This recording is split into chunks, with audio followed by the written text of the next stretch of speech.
आप एक काम करते हैं, अब हमारे साथ प्रकाश दीवान जुड़ गए हैं, उनसे बातचीत करते हैं कुछ और उनसे जानते हैं कि इस समय वो मार्केट में क्या कर रहे हैं। प्रकाश, गुड मॉर्निंग। प्रकाश, पहले मैं आपसे व्यू लूँगा एक ऐसी स्पेस जहाँ पर आप बहुत बुलिश रहे हैं काफ़ी टाइम से, डिक्सन, एम्बर, इस तरीके के स्टॉक्स। डिक्सन में खास तौर से एक बड़ा मूव आया, अब इन लेवल्स पर क्या प्रॉफिट बुकिंग करें या फिर बने रहें? गुड मॉर्निंग अनुज। यस, देखिए ये जो कंपनीज हैं जो कांस्टेंट बेसिस पे अच्छा परफॉर्म कर रही है, मार्केट उनको अच्छा खासा रिवॉर्ड करने की चेष्टा कर रहा है और उस वजह से एक मोमेंटम बना हुआ है जो लिक्विडिटी स्टॉक्स को चेज करी है। लेकिन कहीं ना कहीं आप ये देखिए, इन कंपनीज की जो अर्निंग्स की ग्रोथ हम आगे चल के एक्सपेक्ट कर रहे हैं, और विजिबिलिटी जरूर है, मैं ये नहीं कह रहा कि विजिबिलिटी नहीं है, बट इनको इतना पी मल्टीपल जब आप देते हैं तो होता ही है कि स्ट्रक्चरली अगर मार्केट में कोई शेकआउट होता है, कहीं करेक्शन आता है और जो लिक्विडिटी थम जाती है, तो इन सब स्टॉक्स में से गिरावट जो है वो आपको थोड़ी सी शार्प रह सकती है। So I would be a bit cautious. मैंने जैसे कहा, बिजनेस पर्सपेक्टिव से ये सारी स्पेस बहुत प्रॉमिसिंग है और प्रॉमिसिंग होगी, क्योंकि हमने एक कंजम्पशन साइड में बॉटमिंग आउट देखी ग्लोबली, और कहीं ना कहीं रीस्टॉकिंग का जो दौर शुरू हो रहा है उससे इन पार्ट्स नॉट सभी सेगमेंट में, बट जो जो सेगमेंट में ये प्रॉमिसिंगली प्रेजेंट है, वहां पे इंप्रूवमेंट आपको दिख सकता है। लेकिन आई वुड बी कॉशियस। मतलब मैंने खुद ही ये स्टॉक्स इतने नीचे के लेवल पे देखे हैं और डिस्कवर किए हैं कि अब थोड़ा सा ज्यादा पी मल्टीपल थोड़ा सा ज्यादा ओवर द टॉप थोड़ा सा महसूस हो रहा है। तो आई वुड इधर बुक प्रॉफिट्स अगर मेरी और कोई अल्टरनेटिव इन्वेस्टमेंट अपॉर्चुनिटीज दिखती है तो, या आई would not at least participate in this moment. तो थोड़ा सा सावधान शायद रहा जाए, कंसिडरिंग स्टॉक्स पहले काफ़ी भाग चुके हैं। प्रकाश, गुड मॉर्निंग। मैं फार्मा कंपनियों पर आपकी राय लेना चाहूंगी, क्योंकि कुछ देर पहले अनुज और मैं यही डिस्कस कर रहे थे कि इस अर्निंग्स सीजन के बाद, Q1 के बाद, कंपनी ने काफ़ी क्लियरली एक डायरेक्शन दिखाया है कि कैसे यूरोप, यूएस और इंडिया में कुछ स्पेसिफिक प्रोडक्ट्स डिलीवर करने लगे हैं, और वो शायद अर्निंग्स के लिहाज से आगे डिलीवरी और ज़्यादा बेहतर होने के आसार हैं। And it's not only a sector जहां पर गिरते बाजार में कुछ छुपने की जगह मिले। आपकी अप्रोच क्या रहेगी? कौन सी ऐसी कंपनियां हैं जिनके की प्रोडक्ट्स पर इस समय आप कुछ बुलिश होकर पोजीशन ली जा सकती है?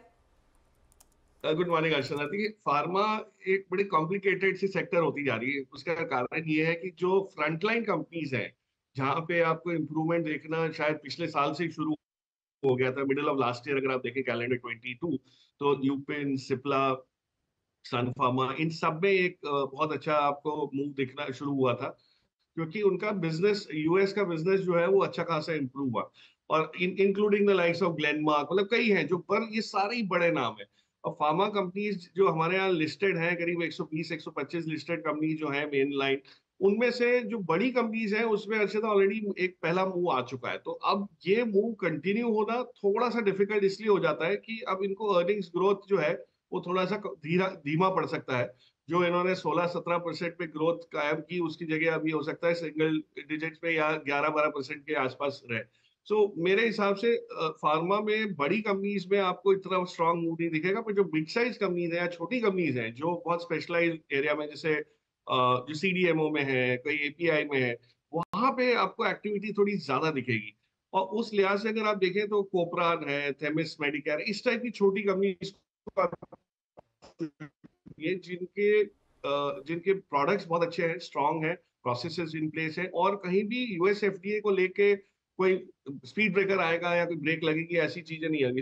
बट ये इस पे थोड़ा मैं ये अर्ज करूंगा लोगों को कि अपने ड्यू डिलिजेंस के बाद इसमें से चयन करें, क्योंकि ये छोटी कंपनीज कभी कभी आपको गुमराह भी कर सकती है। एक दो अच्छे क्वार्टर आने से ये लगता है कि अब ये चलता रहेगा, लेकिन ऐसा होता नहीं है। तो जिनकी कैपेसिटी है, जिन्होंने सही समय पे पिछले साल एक्सपेंशन किया है, वहां पे आपको थोड़ा दिखेगा। But as you said, pharma में भी छुपने की जगह बहुत ज्यादा बची नहीं है, क्योंकि जो अच्छा जो मुंह आना था, जो 50-40%, 50% ऑलरेडी हम बड़ी कंपनीज में देख चुके हैं, वहां पे थोड़ा सा मुझे लगता है अब एक धीमापन भी महसूस हो सकता है। तो छोटी कंपनीज के ऊपर फोकस ज्यादा है। ओके, छोटी कंपनियों पर फोकस ज़्यादा रहेगा। मीनवाइल निफ्टी कोशिश कर रहा है डे हाई पर आने की, और उसकी पूरी रिस्पॉन्सिबिलिटी, जैसे हम डिस्कस कर रहे थे, ले ली है रिलायंस ने। वहाँ पर अब मूव्स काफ़ी शानदार आ रहे हैं।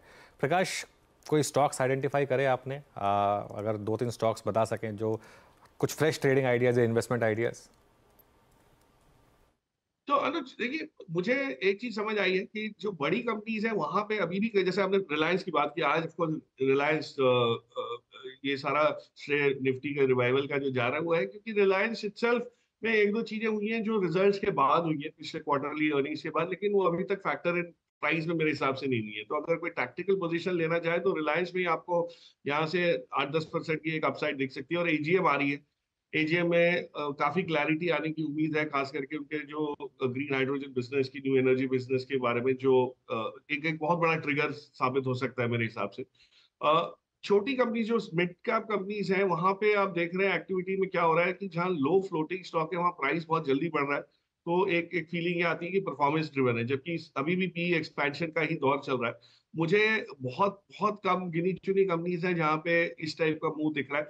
लेकिन आप ये देखिए, कुछ कंपनी जो हमने पहले डिस्कस की लेकिन जो बहुत ज्यादा प्रॉमिसिंग नहीं लग रही थी, वहां पे भी इतने अच्छे अच्छे मूव्स आ चुके हैं। तो हम लोग तो एक्चुअली कैश पे बैठे हैं और चेष्टा यही है कि जहां जहां से निकलने की जगह बनती है वो निकले।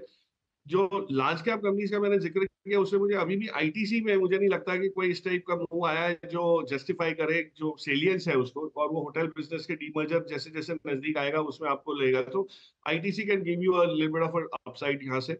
और एलएनटी देखिए, बाकी सब छोड़ दीजिए, छोटी कंपनी में क्या हो रहा है, मार्केट में क्या हो रहा है, लेकिन अगर आपको एलएनटी जैसी कंपनी वहीं मिल रही है जहां पे पिछले 2 क्वार्टर पहले जो रिजल्ट्स में दिखाया था, तो आपको 3600 के लेवल पे अगर एलएनटी दिख रहा है तो I don't see any reason why जो बोलते हैं ना प्लेस टू हाइड में इस टाइप की कंपनीज ना हो। तो हम लोग थोड़ा सा झुकाव बड़ी कंपनीज की तरफ रख रहे हैं, not for any other reason के एफआईज के भी जब पैसे वापस आते हैं, आपको पता ही है, आप इसको इतना ट्रैक करते हैं क्लोजली कि ये बड़ी कंपनीज में पहले एलोकेशन ज्यादा आएगी। तो मार्केट अभी भी आउट ऑफ द वुड्स नहीं है, आउट ऑफ डेंजर जोन नहीं है। मुझे अभी भी लगता है मार्केट की वल्नरेबिलिटी को समझना जरूरी है, और वो उसमें मिड कैप स्मॉल कैप में पुल बैक जरूर आया है कि भाई बाय ऑन डिप्स हो रहा है, लेकिन बहुत ज्यादा सस्टेनेबल नहीं लगता। फिर ऐसे दिग्गजों में क्योंकि अपॉर्चुनिटी भी कई सारी आती हैं प्रकाश, आपने रीसेंट पास्ट में क्या नया खरीदा है बिग बॉयज में post earnings, something that you think you know कि अफलातून परफॉर्मेंस दिखा सकता है? क्योंकि एक चीज मैं नोटिस कर रही थी, एक पॉकेट जिस पर लोगों ने कंप्लीटली कॉन्फिडेंस छोड़ दिया था वो लाइफ इंश्योरेंस कंपनियां थी। अब आई डोंट नो इसमें क्या बाजार एक्सपेक्ट कर रहा है कि जब वो जीएसटी की बैठक होगी उस पर कुछ विचार होता हुआ दिखाई देगा या नहीं, या फिर वाकई में वैल्यू दिखने लगी है। इस स्पेस पर आपने कुछ एक्सपोजर लिया है? तो अच्छा, इंटरेस्टिंगली इस स्पेस में कंपोजिट लाइसेंस एक बहुत बड़ा ट्रिगर हो सकता है। और जैसे ही वो उसके ऊपर कुछ ऑफकोर्स काफी समीक्षा हुई कि भाई ये जरूरी है इंडस्ट्री के ग्रोथ के लिए, अब हम मैच्योर हो गए, तो ये जो सारे तर्क आए हैं सामने, उसके बेसिस पे अगर कंपोजिट लाइसेंस की प्रक्रिया थोड़ी सी वो पकड़ती है, वेग पकड़ती है, तो मुझे लगता है LIC itself will probably be doing very well. अभी एलआईसी में इस टाइप का कोई आपको ट्रिगर शायद नहीं महसूस होगा, लेकिन जो पोर्टफोलियो उनका है अंडरलाइंग जो बॉन्ड्स पोर्टफोलियो है, वो भी आपको कहीं ना कहीं अगले एक क्वार्टर में मार्क टू मार्केट गेन्स में शुरू हो जाएगा कंट्रीब्यूट करना। सो आई वुड बिलीव, अगर आपको ऑफकोर्स बाकी की कंपनीज में भी कोई खामी है नहीं, जो बड़ी कंपनीज हैं HDFC, standard life, SBI life, लेकिन वो मैं हमेशा कहता हूँ एक बास्केट अप्रोच रखते हैं हम लोग इंश्योरेंस में, but LIC probably is a very good bet at this point in time. और जो रिजल्ट्स के आपने जो पूछा, रिजल्ट्स के बाद अगर आप देखें कई जगह डिसअपॉइंटमेंट हुआ था, लेकिन वो टेम्पररी होने की वजह से एक एक रीस्टॉकिंग जो ग्लोबली हो रहा है उसमें केमिकल स्पेस में मुझे, और खास करके एग्रो केमिकल में यूनाइटेड फास्फोरस देखिए, यहाँ भी आपको एक छोटा सा टैक्टिकल मूव दिख रहा है, और लॉन्ग टर्म बेसिस पे भी कंपनी इतनी बढ़िया है कि रिप्लेसमेंट कॉस्ट बेसिस पे आपको इतने सस्ते में मिल रही है। तो इस टाइप की चीजें हैं, लेकिन एज आई सेड अर्लियर, अनुज के सवाल का जवाब देते हैं कि बहुत ज्यादा एलोकेशन अभी करने का वो इसलिए नहीं हो रहा कि हमको मार्केट अभी भी लग रहा है कि थोड़ा सा वॉलेटाइल मूव्स आएंगे, लेकिन इवेंट ड्रिवन वो उसकी वजह से ऊपर नीचे जरूर हो रहा है, लेकिन फिर भी टेक्सचर मार्केट का वीक है। और अगर नीचे आता है 1000 पॉइंट निफ्टी नीचे आ जाता है, 1000 पॉइंट बोलते ही थोड़ा सा वो हो जाता है, लेकिन अगर 1000 पॉइंट निफ्टी नीचे आता है तो आपको अच्छी चीज है, अच्छे भाव पे मिलना शुरू हो जाएगी, विच बहुत पेशेंटली आपको वेट करना पड़ता है। तो थोड़ा सा वो फोमो ना रहे, उस हिसाब से हम लोग तैयार होकर बैठे हैं। लेकिन कुछ ये बड़ी चीजें जैसे आईटीसी था, एलएनटी है, यूपीएल है, इस टाइप की कंपनीज पे भी हम लोग थोड़ा सा एलोकेशन बढ़ा रहे हैं। केमिकल स्टॉक्स प्रकाश, यहाँ पर बहुत लोग शायद फंस चुके हैं क्योंकि साइंस आते हैं रिकवरी के, लेकिन फिर कुछ ना कुछ आरती जैसा एक्सीडेंट हो जाता है। यहाँ पर क्या व्यू है आपका? इंटरेस्टिंग क्वेश्चन अनुज। यस, इसमें 2 क्वार्टर पहले हम लोग ऑलमोस्ट ये सेलिब्रेट करने लगे थे कि वापस वॉल्यूम पिकअप हुआ है। एक्चुअली प्राइस पिकअप हुआ है, मार्जिन ठीक ठाक है, पर वॉल्यूम पिकअप नहीं हुआ है। उसका रीजन ये है कि अभी भी ग्लोबल इक्विलिब्रियम जो है वो पॉजिटिव नहीं हुआ है डिमांड की तरफ का। बट इफ यू सी जो बड़ी कंपनीज हैं उनमें उनमें क्या होता है कि स्पॉटलाइट ज्यादा होने की वजह से ऑलरेडी सब कुछ बहुत क्लोजली ट्रैक होता है, तो फटाफट आपको उसमें मुंह ऊपर के नीचे के दोनों आते हैं। बट एक छोटी कंपनी है, उसका नाम मैं ले रहा हूँ, जो थोड़ी सी आपको स्टडी करेंगे तो समझ आएगी कि केमिकल वैल्यू चेन में बहुत अच्छा कॉन्ट्रीब्यूशन है। रोजारी बायोटेक करके कंपनी है, बहुत ही स्टेडी से बिजनेस रहा है। ऑफकोर्स ई मल्टीपल के बेसिस पे अपने हिस्टोरिकल एवरेज से वो भी थोड़ा ज्यादा है। पर अगर रोजारी को देखें तो ये अगर बिजनेस इसका जिस टाइप का इंप्रूवमेंट अगर दिख रहा है, आगे जो इनके जो पिछला केपेक्स किया था उसका जो अनफोल्डिंग हो रहा है, जो यूटिलाइजेशन लेवल आ रहे हैं, ऑपरेटिंग लेवरेज जिसको हम कहते हैं फाइनेंशियल टर्म्स में, वो जैसे जैसे आना शुरू होगा पीएनएल में, तो आपको इसमें कुछ इंप्रूवमेंट देख सकते हैं। ऐसे मतलब 25-30% की अपसाइड की बात कर रहा हूँ मैं, बहुत कोई मल्टी बैगर बन जाएगा इमीडिएट बेसिस पे, ऐसा तो कुछ नहीं है। बट ये एटलीस्ट एक सेफ्टी लेवल है, रिस्क रिवॉर्ड थोड़ा सा इसमें फेवर। रोजारियो बायोटेक 2% वैसे ऊपर है आपके बोलने के साथ ही। प्रकाश, जिस तरह का रिएक्शन ओला इलेक्ट्रिक को मिला है पोस्ट लिस्टिंग, कोई फ्रेश व्यूज? क्योंकि ना कल हम यही बात कर रहे थे कि हीरो मोटो कॉर्प जो एक लेगेसी प्लेयर है वो भी अपना आगे चलकर होपफुली बाकी सभी लेगेसी प्लेयर्स अपनी ईवी में मार्केट शेयर बढ़ाने के लिए पैसा खर्च करेंगे और उसकी तरफ कदम बढ़ने लगे हैं। कुछ थोड़ा सा चेंज वो फाडा के डेटा में दिखाई दिया है, लेकिन उसके सामने ओला कंसिडरिंग एक लिस्टेड प्लेयर है, दूसरी तरफ अब वो मोटर बाइक सेगमेंट में भी आ गया है जिसमें थोड़ा सा और एक्स्ट्रा एज शायद इनके फेवर में जा सकता है। निवेशकों को सोचना चाहिए इसके बारे में इन लेवल्स पर, या दूर है? अर्षिता, ओला के आईपीओ के बाद एक बहुत ही स्ट्रांग फोमो की फीलिंग है। मैं जिनसे भी बात करता हूँ हमेशा वो यही कहते हैं कि हमने सोचा नहीं था कि इतनी जल्दी इतना अपसाइड इसमें दिख जाएगा। और उसके कई कारण हो सकते हैं। टेक्निकल कारण है कि फ्लोट थोड़ा कम है, अभी भी इंस्टीट्यूशनल पैसा जो आया है वो लॉक इन के अंडर है। दूसरा, एलोकेशन करना ही पड़ता है आपको एज एन इंस्टीट्यूशन कई बार, क्योंकि स्पेस में लीडर है या एक ही रिप्रेजेंटेशन है प्योर ईवी प्ले में, तो उस लिहाज से कुछ चीजें हैं। अगर किसी के पास है तो मैं तो, अगर मेरे पास होता, ऑफ कोर्स अलॉटमेंट मेरे पास नहीं है क्योंकि मैंने आईपीओ में सब्सक्राइब ही नहीं किया, बट अगर हो तो मैं तो इस लेवल पे प्रॉफिट बुक करूं। क्योंकि इन सब कंपनीज में होता ही है कि प्रॉफिट आने का जो टाइम लगता है उसके दरमियान बहुत चीजें उतार चढ़ाव बहुत आपको दिखता है, तो आपको कोई कंफर्ट नहीं आएगा। और ये चीज हमने कई बिजनेसेस में देखा है, चाहे नाइका हो, जोमेटो हो, डिलीवरी हो, पीबी फिनटेक हो, मतलब मैं बहुत लंबी कतार है इस टाइप के बिहेवियर की। I would not compare it with some of these companies, क्योंकि इसमें बिजनेस अलग है, लेकिन अभी भी प्रॉफिटेबल नहीं है। मतलब आप हर एक स्कूटर बेच रहे हो और नुकसान कर रहे हो, तो थोड़ा सा नए स्कूटर नए बाइक्स के लॉन्च के बारे में इतना एक्साइटमेंट होना, मेरे हिसाब से तो नंबर्स जो बोलते हैं वो ही फॉलो मैं करता हूँ। स्टोरी अलग है, तो थोड़ी सी स्टोरी स्ट्रांग है, नंबर्स वीक है, तो मैं तो आई एम नंबर्स पर्सन, तो थोड़ा सा नंबर्स के लिहाज से कॉशियस रहूँ। ओके, चलिए ये हो गई बात ओला इलेक्ट्रिक की। अच्छा, सिंस आपने बात की कि कंपनियां ठीक है प्रॉमिस हैं लेकिन प्रॉफिट नहीं है, एक कंपनी यहाँ प्रॉफिट बहुत शानदार रहा है लेकिन बहुत महंगा हो गया है, ट्रेंट, इस पर क्या व्यू है अब? So as a matter of disclosure मेरे पास है, और आपको याद हो 7 साल पहले हमने अनुज, जब आप सीबीसी इंग्लिश का शो कर रहे थे, एक 2017 में 17 इयर्स ऑफ सीबीसी था, उस टाइम हम लोग ने ये चुना था, तब इसका चयन किया था, तो मेरे ख्याल से 170 के करीब भाव था इसका। और उसका तब यही चीजों पे किया था कि ये एक रिटेल पार्टिसिपेशन लेवल बढ़ेगा, और उसके बाद आपने देखा ही है ना, सिर्फ वेस्ट साइड और स्टार बाजार, बट जूडियो ने जो कमाल ढाया है वो नंबर्स में दिख रहा है। लेकिन ये मल्टीपल्स आप कैसे जस्टिफाई करते हो, ये थोड़ा सा डिफिकल्ट हो जाता है, क्योंकि growth at any cost, growth at any price, ये थोड़ा सा मुश्किल हो जाता है। तो मेरे हिसाब से तो आई would B extremely cautious. Of course अगर आपने नीचे के लेवल पे बटोरा है, इसमें पोर्टफोलियो में ऐड किया, तो एक अलग जोन में आप बैठे हो। बट अगर किसी को नया लेना है तो आज 180 190 के पी मल्टीपल्स पे थोड़ा सा जस्टिफिकेशन मुश्किल है। तो आई वुड बिलीव ये अगेन टेक्निकल कारण है, निफ्टी में आने की उम्मीद है, लो फ्लोट है, मोमेंटम है, तो वो सब चीजें हैं। बट थोड़ा सा इसमें संभल के रहना पड़े। इनफैक्ट फ्रेश एंट्री की तो मैं बिल्कुल रिकमेंडेशन नहीं दूंगा, but you have to be extremely cautious.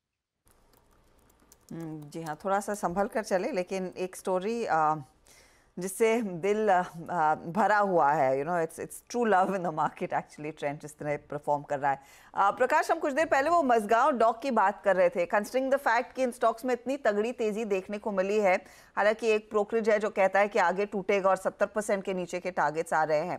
Now I understand कि एक मिस्ड आउट फीलिंग होती है, लेकिन प्योर अर्निंग्स के लिहाज से जिस तरह के स्टॉक लेवल्स इन कंपनियों ने अब अचीव कर लिए हैं, क्या अर्निंग्स में वो डिलीवरी की क्षमता इस समय दिखाई दे रही है या नहीं? लाइक हाल के केस में हमें एक प्रॉब्लम दिख रही है कि जीई के साथ जो टाई अप था तेजस के लिए, जो इंजन्स आने थे, उसमें एक सब्सटैंशियल डिले हुआ है और वो थोड़ी सी खटास पैदा करने लगा है अब।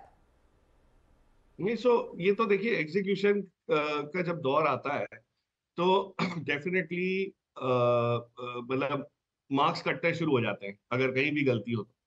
और मैं ये नहीं कह रहा ये कंपनीज एक ऐसी स्पेस में जहाँ पे कोई प्रॉब्लम है, बट इन कंपनीज को भी आप ये समझिए कि ग्रो होने के लिए, आज जैसे हमारे 3 शिप बिल्डिंग डिफेंस वाली कंपनीज हैं, तीनों को अगर मिलाएं तो ये इनका जो मार्केट कैप क्यूमुलेटिवली हो गया है और उसके सामने इनकी जो ऑर्डर बुक है अगर आप उसको देखें तो ये मार्केट कैप जस्टिफाई कैसे आप करेंगे कि इनको इतना ग्रोथ, हाई ग्रोथ रखना पड़ेगा अगले 6-7 साल। और मज़गांव डॉक की मैनेजमेंट ने तो खुद ही हमारे सिस्टर चैनल, अंग्रेजी चैनल पे ये अर्ज किया कि मार्जिन में थोड़ा सा सॉफ्टनिंग भी रहेगा। तो अगर मार्जिन कम है और आपका एग्जीक्यूशन समय लगाने वाला है तो आप बैठे हैं इस लेवल पे। और ये जो ब्रोकरेज रिपोर्ट आई जिसमें भाव उन्होंने कहा कि भाव टूटेगा, लोग उस पर टूट गए कि भाई ये कैसे बोल सकते हैं।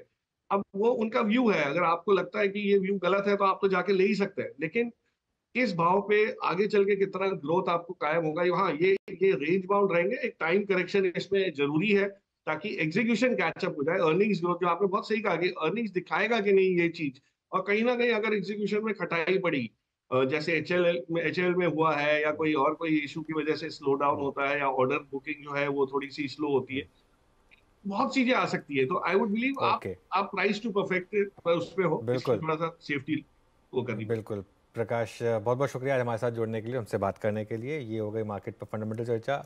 जेएम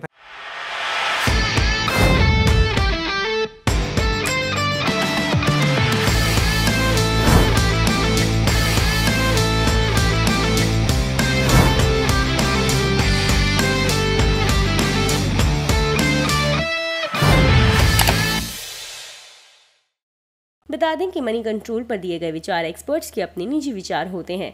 वेबसाइट या मैनेजमेंट इसके लिए उत्तरदायी नहीं है।